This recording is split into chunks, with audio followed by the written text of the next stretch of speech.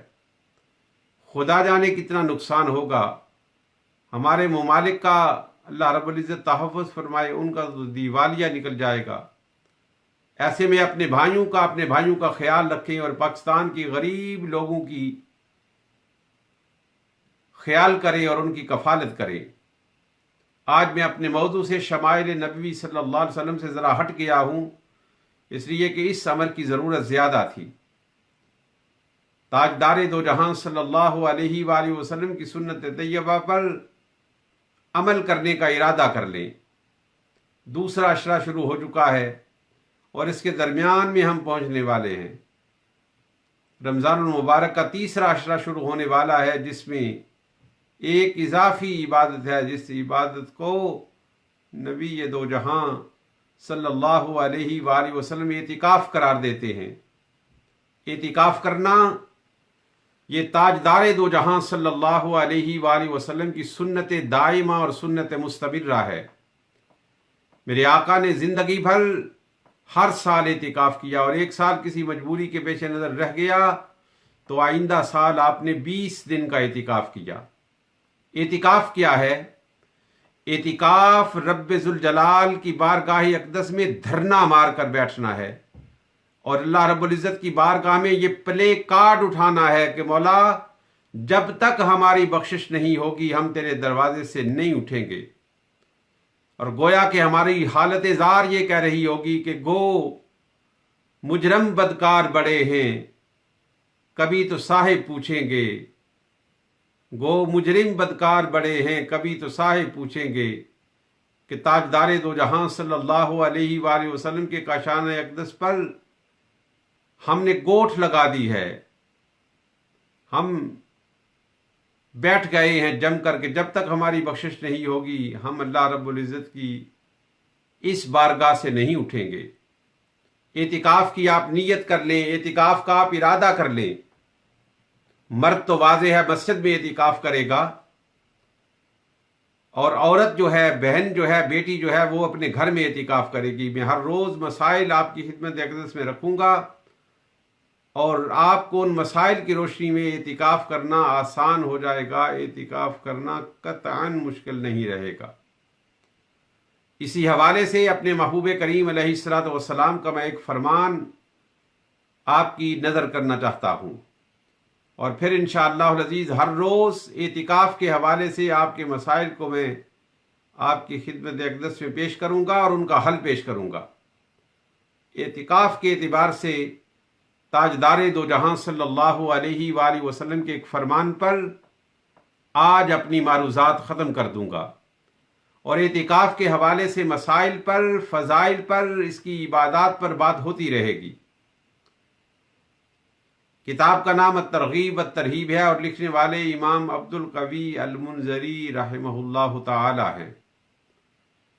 آپ فرماتے ہیں، بہقی شریف کی روایت ہے، آپ فرماتے ہیں عن ابن عباس رضی اللہ تعالی عنہما انہ کان معتکفا فی مسجد رسول اللہ صلی اللہ علیہ وسلم۔ حضرت عبداللہ ابن عباس فرماتے ہیں کہ وہ ماہ مقدس کے مہینے میں اور رسول اللہ صلی اللہ علیہ وآلہ وسلم کی مسجد میں اعتکاف بیٹھے تھے۔ یعنی حضرت عبداللہ بن عباس رضی اللہ تعالی عنہ، جو میرے آقا و مولا صلی اللہ تعالی علیہ وآلہ وسلم کے سگے چچا زاد بھائی ہیں۔ حضرت عباس اور حضرت عبداللہ رضی اللہ تعالی عنہما سگے بھائی تھے۔ ان کے صاحبزادے ہیں حضرت عبداللہ، جن کو نبی دو جہاں صلی اللہ علیہ وسلم نے اس تاجدار دو جہاں صلی اللہ علیہ وآلہ وسلم کے یہ چچا زاد بھائی ہیں حضرت عبداللہ ابن عباس۔ میرے آقا نے ان کو اس امت کا سب سے بڑا عالم قرار دیا، اور یہ جبرائیل امین کی خوشخبری کی بنیاد پر ہوا۔ جبرائیل امین بارگاہ رسالت میں حاضر ہوئے، حج کے ایام تھے، تاجدار دو جہاں صلی اللہ علیہ وسلم کی خدمت اقدس میں عرض کیا کہ یا رسول اللہ، آپ کی امت کا یہ سب سے بڑے عالم ہیں۔ اور پھر حضرت عبداللہ ابن عباس رضی اللہ تعالیٰ عنہ کی بصیرت کا یہ عالم تھا کہ آپ نے جواباً یہ عرض کیا کہ تاجدار دو جہاں صلی اللہ تعالی علیہ وآلہ وسلم کی مسجد میں معتکف ہوں۔ انہ کان معتکفا فی مسجد رسول اللہ صلی اللہ علیہ وسلم، حضرت عبداللہ ابن عباس اللہ کے رسول کی مسجد میں تشریف فرما تھے۔ اب مسجد نہیں کہا بلکہ اللہ کے رسول صلی اللہ علیہ وسلم کی مسجد کہا، تو معلوم یہ ہو رہا ہے کہ اس روایت کو بیان کرنے والے کی نگاہ آقای دو جہاں صلی اللہ علیہ وسلم کی ذات اقدس پر ہے۔ آپ فرماتے ہیں کہ آپ مسجد رسول صلی اللہ علیہ وسلم میں اعتکاف کر رہے تھے کہ فَأَتَاهُ رَجُلٌ فَسَلَّمَ عَلَيْهِ، ایک اجنبی شخص آیا اور اس نے آ کر حضرت عبداللہ بن سلام کی خدمت اقدس میں سلام عرض کیا۔ حضرت عبداللہ بن عباس رضی اللہ تعالی عنہ نے اس کو سلام کا جواب دیا۔ وہ شخص بیٹھا تو حضرت عبداللہ ابن عباس نے اپنی نگاہیں اس کے چہرے پر گاڑ دیں۔ وہ غم گزیدہ تھا، وہ علم رسیدہ تھا، اس کے نین چشمان مقدس سے تر تھے۔ سیدنا عبداللہ ابن عباس رضی اللہ تعالیٰ عنہ نے پوچھا کہ تجھے کیا ہوا؟ تو تیرے چہرے پر میں غم زدگی کے آثار دیکھتا ہوں۔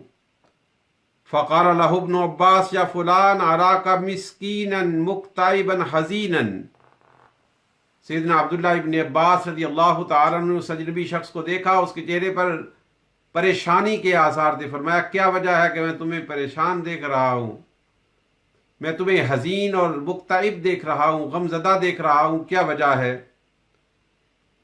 تو اس شخص نے عرض کی نعم یبن عم رسول اللہ صلی اللہ علیہ وسلم، اے رسول اللہ صلی اللہ علیہ وسلم کے چچا زاد بھائی، آپ درست کہہ رہے ہیں، میرا چہرہ جو اترا ہوا ہے اس کی وجہ یہ ہے لفلان علی حق، کہ ایک شخص کا مجھ پر حق ہے۔ اور اس نے کہا وحرمت صاحب هذا القبر ما اقدر علیہ، تاجدار دو جہاں صلی اللہ علیہ وآلہ وسلم کے اس غلام نے عرض کی کہ فلاں شخص کا میں نے قرض دینا ہے۔ وحرمت صاحب هذا القبر ما اقدر علیہ، پھر اس نے تاجدار دو جہاں صلی اللہ علیہ وآلہ وسلم کی قبر انور کی جانب اشارہ کیا۔ اللہ اکبر! کتنے وہ خوش نصیب لوگ تھے جن کو میرے آقا کی تربت کی زیارت نصیب تھی۔ اور یہ وہ تربت اقدس ہے جس کے بارے سیدہ فاطمہ الزہرا رضی اللہ تعالیٰ عنہ بیان فرماتی ہیں ما زال من شم تربت احمدی اللہ یشم مد الزمان غوالیہ، کہ جس شخص کو تاجدار دو جہاں صلی اللہ علیہ وآلہ وسلم کی قبر انور کا ایک لمس نصیب ہو گیا، میرے آقا کی قبر انور سے لگی ہوئی ہوا کا ایک جھونکا مل گیا، پھر اس کی ساری زندگی مہک جائے گی اور اس کو مرنے تک کسی خوشبو کو سونگھنے کی ضرورت نہیں رہے گی۔ حضرت عبداللہ ابن عباس رضی اللہ تعالی نے جب اس کی سرگزشت سنی کہ وہ قرض دار ہے اور قرض ادا نہیں کر سکتا، تو آپ نے فرمایا افلا اکلمہ فیک، اگر تم اجازت دو تو تم نے جس کا قرض دینا ہے میں اس سے تمہارے حوالے سے بات کروں۔ وہ اجنبی شخص نے حضرت عبداللہ ابن عباس رضی اللہ تعالیٰ عنہ کو اجازت دی۔ آپ حالت اعتکاف میں تھے اور مسجد کے اندر تشریف فرما تھے۔ حضرت عبداللہ ابن عباس رضی اللہ تعالیٰ عنہ اس کی اجازت پا کر فوراً مسجد سے نکل گئے۔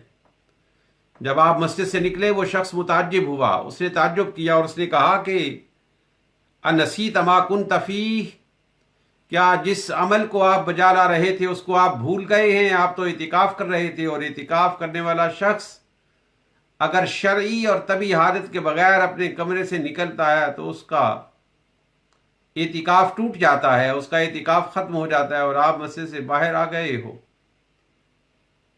حضرت عبداللہ ابن عباس رضی اللہ تعالی عنہ نے ارشاد فرمایا کہ نہیں، میں بھولا نہیں ہوں، مجھے یاد ہے کہ میں اعتکاف کر رہا ہوں۔ لا ولکنی سمعت صاحب هذا القبر صلی اللہ علیہ وآلہ وسلم، فرمایا بات بھولنے کی نہیں، مجھے وہ وقت یاد ہے اور ابھی اس زمانے کو زیادہ وقت نہیں گزرا اور یہ کہہ کر حضرت عبداللہ ابن عباس کے نین چھم چھم برسنے لگے۔ میرے آقا کا چہرہ بدوہا یاد آیا ہوگا، زلف عنبری یاد آئی ہوگی، آقا دو جہاں صلی اللہ علیہ وسلم کے خد و خال نظر آئے ہوں گے۔ یہ کہا فدمعت عیناہ، اور آپ کی دونوں آنکھیں برس پڑیں، آنسوں کی ایک نہر جاری ہو گئی۔ وہ شخص بھی حیران پریشان تھا کہ یہ کیسی میری مدد ہو رہی ہے کہ تاجدار دو جہاں صلی اللہ علیہ وآلہ وسلم کے چچا زاد بھائی نے میرے لیے اعتکاف کو چھوڑ دیا ہے۔ تاجدار دو جہاں صلی اللہ علیہ وسلم کے چچا زاد بھائی حضرت عبداللہ ابن عباس رضی اللہ تعالیٰ عنہ نے فرمایا، میں نے خود اپنے کانوں سے اپنے آقا کو یہ فرماتے ہوئے سنا ہے، وَمَنِ اعْتَكَفَ مَنْ مَشَىٰ فِي حَاجَةِ أَخِيهِ وَبَلَغَ فِيهَا كَانَ خَيْرًا لَهُ مِنْ اعْتِكَافِ 10 سنین۔ تاجدار دو جہاں صلی اللہ علیہ وآلہ وسلم نے فرمایا کہ جو صاحب ایمان اپنے دوسرے بھائی کی خاطر ایک قدم چلتا ہے، پروردگار عالم اس کو 10 سال کے اعتکاف کا ثواب عطا کرتا ہے۔ یہاں سے آپ یہ سمجھ لیں کہ دوسرے مسلمانوں کے حقوق کی اللہ رب العزت کی بارگاہ میں کیا اہمیت ہے اور کیا افادیت ہے، کہ وہی ذات جو یہ ارشاد فرما رہی ہے کہ رمضان کا ایک روزہ چھوڑنا ساری زندگی کے روزوں کی کفارت، ساری زندگی کے روزوں کی برابر نہیں ہو سکتا، وہی یہ ارشاد فرما رہے ہیں کہ من مشیٰ فی حاجۃ اخیہ وبلغ فیہا کان خیرن لہو من اعتکاف 10 سنین، کہ جو شخص اپنے بھائی کی ضرورت کو پورا کرنے کے لیے ایک قدم چلتا ہے، رب ذوالجلال اس ایک قدم چلنے والے کو 10 سال کے اعتکاف کا ثواب عطا کرتا ہے، 10 سال کے ثواب کا اعتکاف عطا کرتا ہے۔ لہذا وہ لوگ جو حقوق اللہ کی ادائیگی میں حقوق العباد کو بھول جاتے ہیں، ماں کے اکرام کو بھول جاتے ہیں، ادب کے ساتھ باپ کے ساتھ بولنا بھول جاتے ہیں، ماں اور باپ کا ہاتھ بٹانا بھول جاتے ہیں، وہ اس امر پر غور کریں کہ نبی دو جہاں صلی اللہ علیہ وسلم نے ایک عام آدمی کے حوالے سے یہ ارشاد فرمایا کہ جو شخص اس امر کی پرواہ نہیں کرتا اور تاجدار دو جہاں صلی اللہ تعالی علیہ وآلہ وسلم کے لائے ہوئے دین کی پرواہ نہیں کرتا، وہ ناکام و نامراد ہے۔ فرمایا جو ایک قدم چلتا ہے اپنے بھائی کی مدد میں، اللہ رب العزت اس کو 10 سال کے اعتکاف کا ثواب عطا فرماتا ہے۔ اور پھر فرمایا پتہ ہے اعتکاف کا اجر کیا ہے، وَمَنِ اعْتَكَفَ يَوْمًا ابْتِغَاءَ وَجْهِ اللَّهِ تَعَالَى، جو شخص ایک دن کا اعتکاف کرے اللہ رب العزت کی رضا کے لیے، مقصد اللہ رب العزت کو راضی کرنا ہو، مقصد اللہ رب العزت کو خوش کرنا ہو، اور اس خوش کرنے کے لیے وہ اپنے گھر میں ایک محفل سجا لے اور اس محفل کے اندر نبی دو جہاں صلی اللہ علیہ وسلم پر درود و سلام پڑھے۔ فرمایا وَمَنِ اعْتَكَفَ يَوْمًا ابْتِغَاءَ وَجْهِ اللَّهِ تَعَالَى، جو شخص ایک دن کا اللہ رب العزت کی رضا کے لیے اعتکاف کرے گا، اللہ تعالیٰ اس کے درمیان اور اس کی آگ کے درمیان 3 خندقیں حائل کر دے گا، اس شخص کے درمیان اور دوزخ کے درمیان 3 خندقیں حائل کر دے گا۔ اور فرمایا ایک خندق اتنی چوڑی ہوگی جس قدر زمین سے آسمان تک کا فاصلہ ہے، یہ ایک دن کے اعتکاف کا اجر ہے۔ تو جو شخص اپنے بھائی کی مدد کے لیے ایک قدم چلتا ہے اسے 10 سالوں کے اعتکاف کا اجر ہے۔ آپ اندازہ کر سکتے ہیں کہ 10 سالوں کے اعتکاف کا اجر کیا بنے گا۔ ہمارے کمپیوٹر فیل ہو جائیں گے، ہمارے کمپیوٹر جواب دے جائیں گے، مگر شاید ہم جلدی میں یہ امر نہ بتا سکیں۔ ساتھیو، اللہ رب العزت کی رحمتیں ہمیں پکار رہی ہیں، اللہ رب العزت کی رحمتوں پر لبیک کہنا ہمارا فرض بنتا ہے۔ تاجدار دو جہاں صلی اللہ علیہ وسلم کی ذات اقدس پر درود و سلام پڑھیں، اور میرے ساتھ دنیا بھر سے جتنے لوگ منسلک ہیں اور مجھے واٹس ایپ پر باقاعدہ سماعت فرما رہے ہیں، وہ اس امر کو ذہن نشین کر لیں کہ تاجدار دو جہاں صلی اللہ علیہ وآلہ وسلم کی ایک سنت پاک جو سنت دائمہ ہے، اعتکاف کی سنت، اس کے دن آنے والے ہیں۔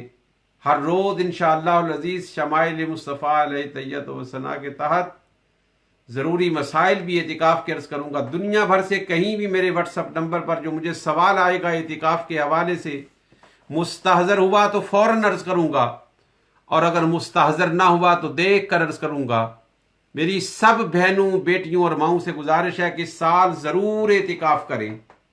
اگر 10 دن کا اعتکاف نہیں کر سکتے تو 3 دن کا اعتکاف کریں، اگر 3 دن کا اعتکاف نہیں کر سکتے تو کم از کم 1 دن کا اعتکاف کریں، اور اعتکاف میں جو فرض نماز آئے اس کو ادا کریں، جو آپ نے کسی کا قرض دینا ہے وہ قرض ادا کریں، اور پھر سارے کا سارا نفع اور سارے کا سارا فائدہ، سارے کا سارا نفع اور سارے کا سارا فائدہ اللہ رب العزت کی بارگاہ سے پہنچے گا۔ تاجدار دو جہاں صلی اللہ علیہ وآلہ وسلم کی امت کے لیے اللہ رب العزت نے رحمت کے دروازے کھولے، ان کی بخشش کے لیے اپنی رحمت کے دروازے کھولے، دوزخ کے دروازوں کو بند کر دیا۔ مگر یہ ہماری بد نصیبی ہے کہ ہم اپنی مصروفیتوں کو بدلنے والے نہیں ہیں۔ اگر آپ نماز تراویح کو اہتمام سے پڑھتے ہیں تو نماز تہجد شروع کر دیں، نماز تہجد کو اہتمام سے پڑھتے ہیں نماز اشراق شروع کر دیں۔ اس دنیا کے معاملے میں اپنے سے نچلے شخص کو دیکھیں، مگر آخرت کے معاملے میں اپنے سے اوپر کے شخص کو دیکھیں۔ اور پھر اللہ رب العزت کے کاموں میں بڑی حکمتیں ہوتی ہیں، اس لیے کہ فعل الحکیم لا یخلو عن الحکمہ، حکیم اور دانا کا فعل دانائی اور حکمت سے کبھی خالی نہیں ہوتا۔ تو اعتکاف کی نیت کر لیں۔ میں اعتکاف کے جملہ مسائل آپ کی خدمت میں عرض کروں گا اللہ رب العزت کی توفیق سے، اور کسی امر کو تشنہ تعمیل نہیں ہونے دوں گا انشاءاللہ العزیز۔ اللہ کے فضل سے ہر روز 8 بجے یو کے ٹائم کے مطابق اور 12 بجے پاکستانی ٹائم کے مطابق آپ سے ملاقات ہوتی رہے گی، اور میری اس ملاقات کا مقصد صرف اللہ رب العزت کی بارگاہ میں یہ عرض پیش کرنا ہے حضور کے وسیلہ سے کہ باری تعالی ہم گناہ گار ہیں، ہمیں معاف کر دے، ہماری خطاؤں سے درگزر کر دے، اور ہم پر اپنے مسجدوں کے دروازوں کو کھول دے، اپنے گھروں کو ہم کھول دے، تاکہ ہم تیری بارگاہ میں آ کر تیری عبادت پیش کر سکیں۔ اللہ رب العزت میرے ان کلمات کو جو صحیح ہیں ان کو قبول فرمائے، اور جو غلط ہیں ان کو اللہ رب العزت معاف فرمائے۔ اللہ رب العزت مجھے بھی صبر و استقامت عطا فرمائے، اور دین کے احوال پر عمل کرنے کی توفیق عطا فرمائے۔ اللہم صلی علی سیدنا و مولانا محمد وعلی آلہ واصحابہ اجمعین۔ ربنا آتنا فی الدنیا حسنۃ وفی الآخرۃ حسنۃ وقنا عذاب النار، وقنا عذاب القبر، وقنا عذاب الحشر، وقنا عذاب السقر، وقنا عذاب القرد، وقنا عذاب المرد، وقنا عذاب المیزان۔ اللہم نور قلوبنا بنور الایمان، اللہم حسن مقاصدنا فی الدین والدنیا والآخرہ، یا رب بالمصطفیٰ بلغ مقاصدنا واغفر لنا ما مضى یا واسع الکرمی۔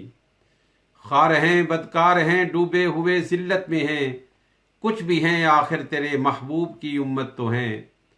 لکھ واری میں توبہ بھنی میں ہاں بے اعتبارا، پھر بھی فضل تیرے تے مولا آساں رکھن والا۔ فضل کرے تے عدل کرے تے تھر تھر کمبن، اچیاں شانہ والے تے فضل کریں تے بخشے جاون میں جہے منہ کالے۔ باری تعالیٰ تیری بارگاہ میں ہاتھ جوڑ کر عرض کرتا ہوں، اور میرے ساتھ سب ہاتھ جوڑ لو اللہ کی بارگاہ میں، اللہ کی بارگاہ میں ہاتھ جوڑ کر معافی مانگ لو۔ باری تعالیٰ ہمیں معاف کر دے، گناہوں کی زندگی کو چھوڑنے کا عزم مصمم کر لو۔ بھائیو، زندگی کا کوئی خبر نہیں کب اس کی اختتام آ جائے، کب زندگی ختم ہو جائے، اور اللہ رب العزت کے حضور ہم منہ دکھانے کے قابل نہیں ہیں۔ تاجدار دو جہاں صلی اللہ علیہ وسلم کی بارگاہ اقدس میں درود و سلام کے نذرانے پیش کریں، اور اس درود پاک کو اللہ رب العزت کی بارگاہ میں وسیلہ کے طور پر پیش کریں۔ رب ذوالجلال اپنے محبوب کریم علیہ الصلوۃ والتسلیم کی ذات اقدس پر ان کلمات کو قبول فرمائے گا۔ جو لوگ بیمار ہیں، جو صاحبان ایمان گھروں میں یا ہسپتالوں میں بیمار ہیں، اللہ تعالیٰ کی رحمت سے کچھ بعید نہیں، اللہ تعالیٰ ان کو شفا عطا فرما دے۔ جن بہنوں کی گودیں اولاد کی نعمت سے خالی ہیں، اللہ تعالیٰ انہیں نعمت اولاد عطا فرما دے۔ اولاد والوں کی اولاد کو صالح اور فرما بردار فرما دے۔ ہر صاحب ایمان کو رب ذوالجلال اپنے محبوب کریم علیہ الصلوۃ والتسلیم کے تصدق سے دین و دنیا کی رحمتیں عطا فرمائے، دین و دنیا کا فضل عطا فرمائے۔ یا الہی ہر جگہ تیری عطا کا ساتھ ہو، جب پڑے مشکل شاہ مشکل کشا کا ساتھ ہو۔ یا الہی بھول جاؤں موت کی تکلیف کو، شادی دیدار حسن مصطفیٰ کا ساتھ ہو۔ یا الہی جب زبانیں باہر آئیں پیاس سے، ساقی کوثر شاہ جود و عطا کا ساتھ ہو۔ یا الہی گرمی محشر سے جب بھڑکے بدن، دامن محبوب کی ٹھنڈی ہوا کا ساتھ ہو۔ دامن محبوب کی ٹھنڈی ہوا کا ساتھ ہو، دامن محبوب کی ٹھنڈی ہوا کا ساتھ ہو۔ صلی اللہ تعالی علی حبیبہ و نور عرشہ و زینت فرشہ و قاسم رزقہ و مالک ملکہ محمد و علی آلہ و اصحابہ اجمعین۔ انشاءاللہ العزیز بشرط صحت، بشرط زندگی، اللہ رب العزت کے حکم تعمیل میں کل پھر 8 بجے ملاقات ہوگی۔ کل تک کے لیے اجازت دیں۔ اپنے مقامی وقت کے مطابق افطار کریں، اس سے 1 سیکنڈ بھی پہلے افطار نہ کریں۔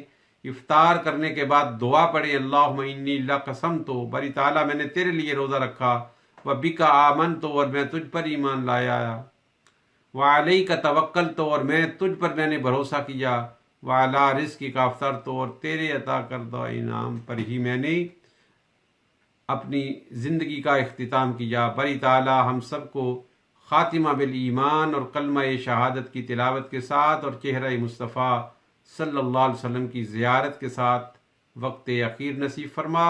صلی اللہ تعالی علی حبیبہ محمد و آلہ و اصحابہ اجمعین۔